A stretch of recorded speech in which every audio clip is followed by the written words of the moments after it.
America's Great Political Divide, an overview. Before the election of Barack Obama, the United States of America was politically divided. One of the factors increasing political division in 2009 was a rising conflict between Republicans and Democrats. The figure of Obama as a presidential candidate had only fueled the disagreement. Secondly, many Republicans were openly against Obama, because in their eyes he did not reflect the highest aspirations of the United States society, which increased the political division even more. Lastly, the bipartisan movement in Congress worsened the situation, as the politicians were not open to consensus and working together for the greater good of the country. The political situation before the 2009 election ultimately divided the parties with their contradicting views and enhanced with such a conflicting candidate as Barack Obama. Sarah Palin was an independent candidate for the presidential elections in 2009. She was distinctive from others in her radical views towards the American media. An incident with Palin during an interview for one of the news channels raised Republicans' attention and consequently took Palin's side. Republicans stated that reporters were inadequately trying to jeopardize her political career. The similar views on the media hatred helped Palin rally the Republicans onto her side. Even though Republican Representatives McCain and Palin's rates would not prevail, the populist fervor would grow in their favor. Palin was also known for her loud statements on social media. She frequently put up untruthful posts about politics and conspiracies around the parliamentary system. Trump followed her lead and built up his electorate with his famous Twitter account.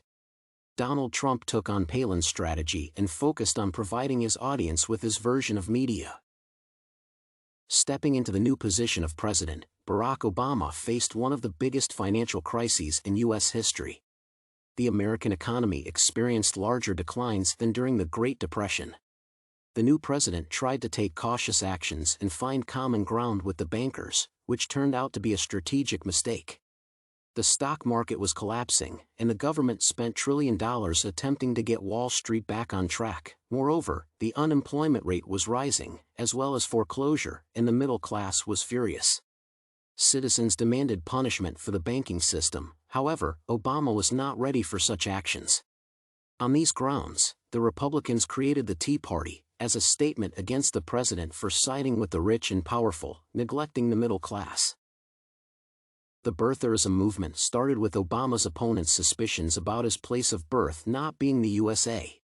Trump, as a known conspiracy theorist, supported birtherism and took the lead, accusing Obama of not being an eligible president on media platforms. After the president provided his birth certificates confirming his heritage, he took revenge on Trump at the Correspondents' Dinner. During the speech, Obama confronted Trump and told him to return to meaningful issues like conspiracies. The sarcastic jokes kept going. Trump was so furious at the end of the event he decided to get the ultimate revenge.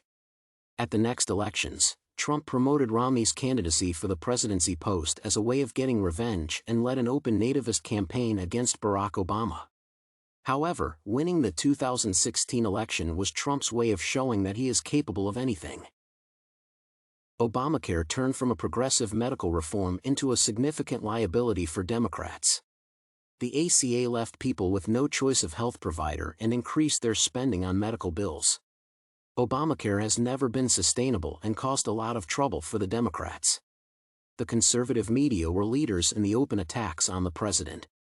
News channels like Fox would come up with all kinds of allegations and accusations about Obama, which hurt his reputation.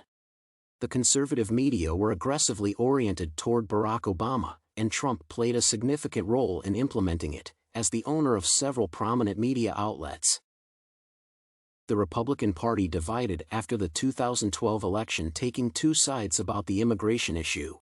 One half of the radicals have taken a softer approach and reconsidered their extremist views. However, the other half has only increased their fight with the foreigners. A chief strategist, Bannon, decided to imply the strategy of taking down Eric Cantor, who was the leading spokesperson in terms of immigration issues, which allowed the radicals to kill the bipartisan immigration reform. Consequently, the Republican Party became centered on racial and ethical-fueled grievances with immigration at the center. Trump's strategy reflected the views and concerns about the problem of most white working-class citizens. he is channeling the viewpoints of the majority of Republican voters with his immigration movement. His proposals of restricting immigration, building the wall, and creating jobs for infrastructure renewal influenced the voters and enhanced their exciting subjective opinion. Trump is frequently compared to former President Reagan, however, there are some disparities in their characters. Trump has significantly different communication methods, and he focuses that only he can make America great again, while Reagan was oriented on joint efforts. Trump is known for his loud statements and personal opinions. He could turn a personal page into his media in a way which frees him from disrespecting other independent media. The pandemic showed a clear political division when the virus affected mostly urban areas rather than rural. Nevertheless, COVID-19 more often affects people of color. Such a social divide affects politics, and the Democratic vote is currently rising. The situation may be resolved only by the pandemic decrease and its full control.